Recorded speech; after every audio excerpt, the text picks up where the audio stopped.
Barbados is in line for an upgrade by at least one international agency. It's the Organization for Economic Development, according to Commerce Minister Donville Innes. The good news came during a meeting of the Peer Review Forum, which he attended in Paris recently. At this meeting, an assessment of the development of Barbados' legal and regulatory framework for transparency and exchange of information, as well as its practical implementation on the international standard of the Global Forum's term of reference, was presented for review. We were recommended for an upgrade from being partially compliant to being largely compliant in status. And this assessment is to be ratified at the 9th meeting of the Global Forum, to be held in another 2 weeks in Tbilisi in the Republic of Georgia.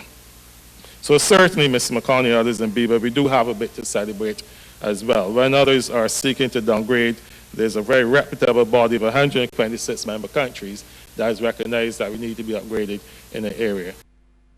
Mr. Innes was speaking at the opening of the International Business Week conference. He also reported progress in a number of other initiatives, including the signing of a double taxation agreement with the Republic of Slovakia on the sidelines of the Global Forum. Barbados also signed the Multilateral Convention on Mutual Administrative Assistance in Tax Matters, as well as the Multilateral Competent Authority Agreement in November of 2015. And this sends a very powerful signal with regard to Barbados' commitment to matters of transparency and exchange of information. It also gives us the leverage needed to bring otherwise reluctant partners to the double taxation agreement negotiating table.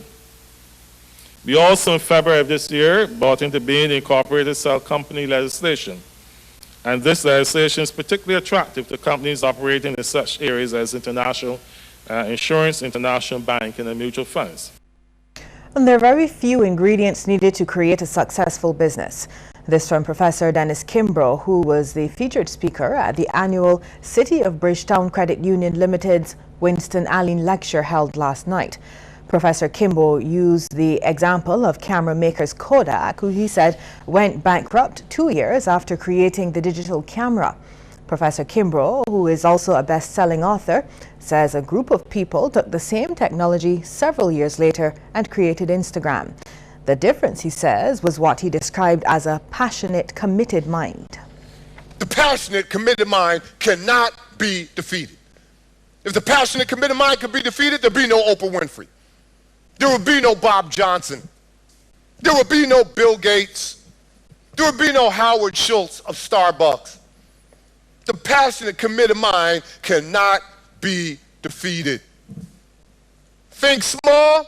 No, you don't want to think small. Moonshot thinking. Dr. Kimbrough, what in the world are you saying? Sometimes it's risky not to take a risk. Sometimes it's risky not to take a risk. And what is the best example? Bill Gates. Here's a look now at how stocks traded on selected exchanges across the region.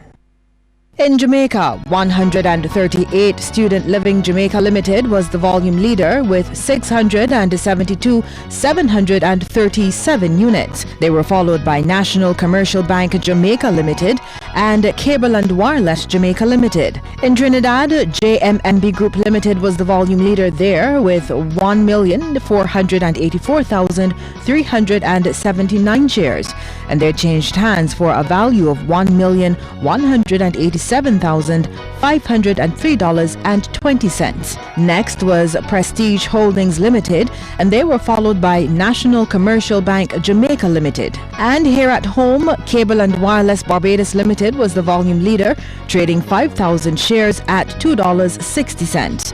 They were followed by Sagicor Financial Corporation Limited and First Caribbean International Bank.